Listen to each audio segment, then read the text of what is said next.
Hello dear viewers, and welcome back again to Good Morning Kuwait. Now, in a time where education is rapidly evolving, true impact is no longer measured by traditional methods alone, but by creativity, innovation, and the ability to inspire young minds. Now, behind every successful generation, there is a teacher who goes beyond the classroom to shape futures and ignite potential. And today, we celebrate one of Kuwait's brightest educational figures, whose dedication and passion have earned her recognition on a prestigious regional platform. Her journey reflects not only personal excellence, but also the strength and influence of Kuwaiti educators across the Arab world.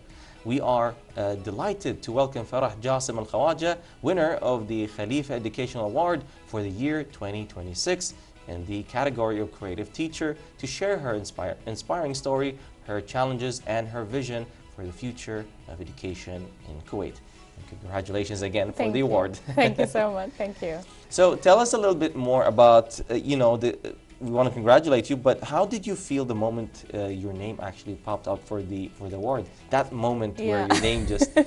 It was, I've been working for the award for inshallah next year it will be my 20th year in teaching. Okay, wow. So it's been like a 19 year of dedication and working hard. And I remember, because I don't know how do they announce, who's winning. So all I was doing was scrolling on Instagram, and I was like refreshing, and when my king came out, I was like telling my son, just tell me what's my name, because like I even forgot what my name is, because it was, a complete shock. You're competing against 52 countries, thousands of applicants are applying. So it's an honor, honestly, to be part of this award and, to get it. It's amazing. Congratulations again. We hope more for you and more awards to basically rack up in yourself. You have to make ready now a full shelf just for your awards. Inshallah. Inshallah.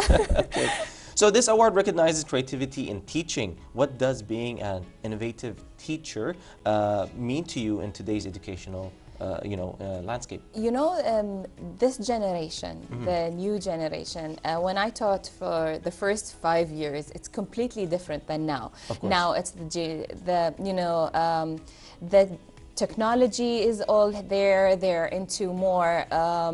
They know more. Yeah. They're so into news and exclusives and trends. So being a teacher this generation in this age is difficult and challenging. Yes, it is, because you have a flood of information, as you said. People are now into, they're basically in the world right now. Yes. They know the news of the world, they know the cultures and traditions. Exactly. And they're implementing it in their life, and you're getting affected by it. Exactly, and also with children, like, we didn't know all of the information out there, but now they know everything. So I need to be more, input. Exactly. Yeah. I need to know more information. I need to be with the trends. What's the, the famous song they're into? What's the famous, show they're into? To be connected, because if you're out there and they're all in their own bubble in their own space, you can't fit in, you can't communicate, you can't talk to them. But once you know that there's a a trendy song or a trendy show that you know about, they're like, oh, my teacher knows,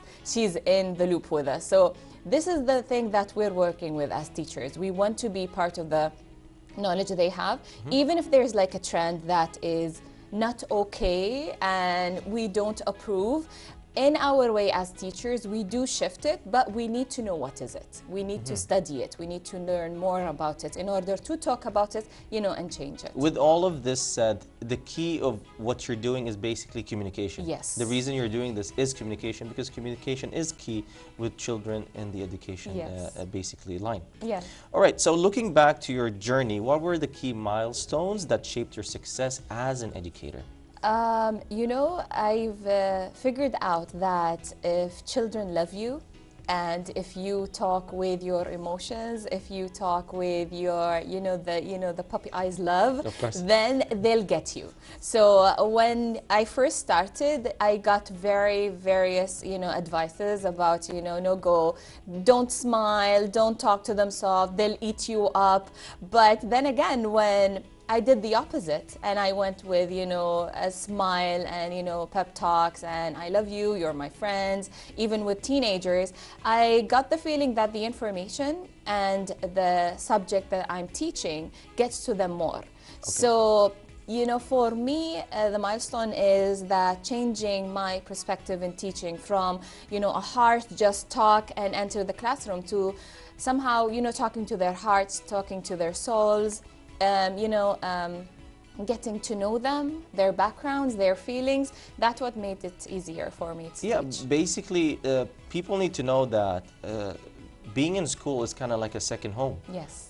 Because part of growing up, you do grow up in a household, yes. but you also grow up in a school. Right. And being in school, you have teachers who basically can be your mom or your dad. And they're staying for 7 hours. So, yes, exactly. So you got, let's say, 20% of the day is with them, another 20% is at home, another 20 for sleeping. Yeah. So that's how it goes.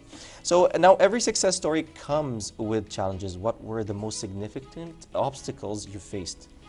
Maybe the change of the kids nowadays. Like they're into this month, and then next month they're into something else. The way you teach, they love like the singing this month, but next month it's like, no, we're grown-ups now, we don't like singing, do something else. Yeah, it would be more physical rather than vocal. Yes, yeah. So changing the way you teach. I used to change the way I teach yearly. Now it's monthly. I know like within like 10 years from now, I'll be changing daily. So this is like the biggest challenge for us as teachers, you know, getting to change the way we teach rapidly and, you know, adapting to it. Adapting to the situation that we are, like in this circumstance that we are in the, you know, this year. When you say adapt, you mean bringing in this type of trend and trying to filter it and make it in a way that is easy for them to understand it. More it's me adapting to the situation. Yeah, of course. Yeah, so like now we're on online, so we're synchronized teaching, and doing that I have to adapt. If I'm not into technology, I need to force myself into technology. If I'm not into recording, if I'm not into talking, if I'm not into singing, I need to adapt myself to that. Once the teacher, you know, adapts to the changes that happens, it will be much easier. And for me, that's what I've learned, that, you know, changing with the change of time, not, you know, sticking that old school kind of teaching. No, old school was good. It is, but it's not for our kids now. No, it is still good, but you have to build on top of it. Exactly. It's already the basis, which is still existent. I mean, even in your today's teaching, maybe you would go back to some old school methods, but you have to build upon it. Exactly. Or now you emphasize placing the student at the center of learning process. How do you know scientifically to apply this philosophy inside the classroom? We learned that in several years of teaching, that if you involve the kids in the educational system, they will learn more. So for example, if I'm using colors, and I'm teaching the colors and I'm just talking about it with the board, they won't get it. But if I let them get involved in the colors, mixing, splashing, coloring, faces, paints and everything, that will make them learn more. That's why we really emphasize on student center, that they teach themselves without knowing. So that's the basic thing. Basically the art of observation. All right, now, in your opinion, how can technology and modern teaching method enhance students' engagement in learning processes? Now, technology, we used to use it, you know, as a second-hand kind of equipment, but now it's more involved. We can't deny that. We try to, you know, remove it, but we need to use it some way or another, because some of the kids, they don't really get attracted to the lesson unless there is kind of a technology there. But what we do is we use it for a specific kind of time. We use it to like sing a song or watch like a short movie, and then we go back to hands-on activities.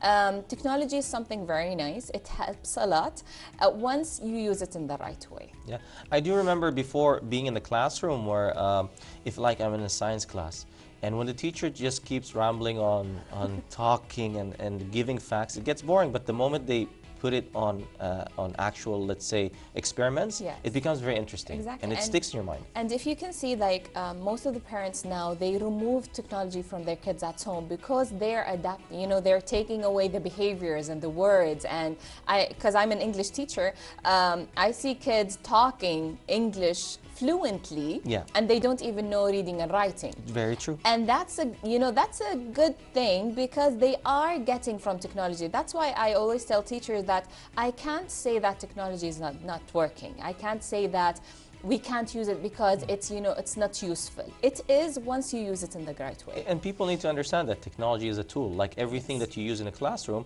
it's a tool that only serves a specific purpose. Then you have to go on to other tools within the classroom. Yes. All right, now, as a role model for any educator in Kuwait and the region, what message would you like to share with our teachers striving for excellence?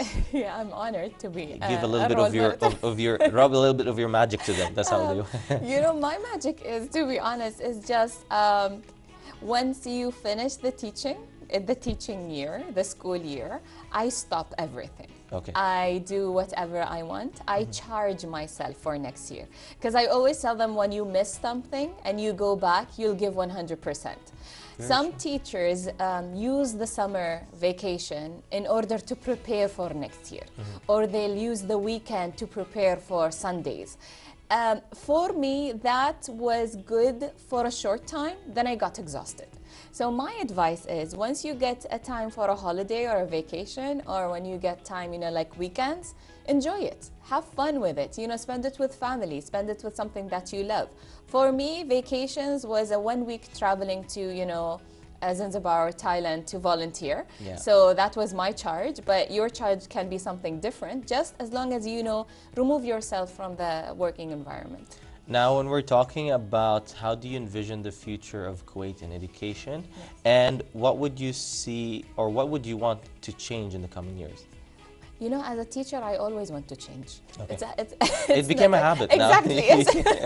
It's never good enough for me, but what changes we have now is amazing. I love the changes that we're going through. The Ministry of Education is, you know, going rapidly into changing a lot of things that me as a teacher in elementary and KZ is very working. It's good. So inshallah, we're hoping for the best, as you know, as long as the kids are safe, the kids are learning, the kids are having fun, that's good enough for me as a teacher. All right. Well, very well said, and thank you so much for being here. Good Morning Kuwait. It's been a pleasure, you know, talking to you as a guest right here, and we hope to see you soon again. Thank you. Thank you so much. All right, all thanks and appreciation to our guest, Farah Alkhawajah, who is a teacher, and we congratulate her again for the amazing award that she got. And how about this? We'll take a quick break and we'll be back for more, so stay tuned, so don't go away.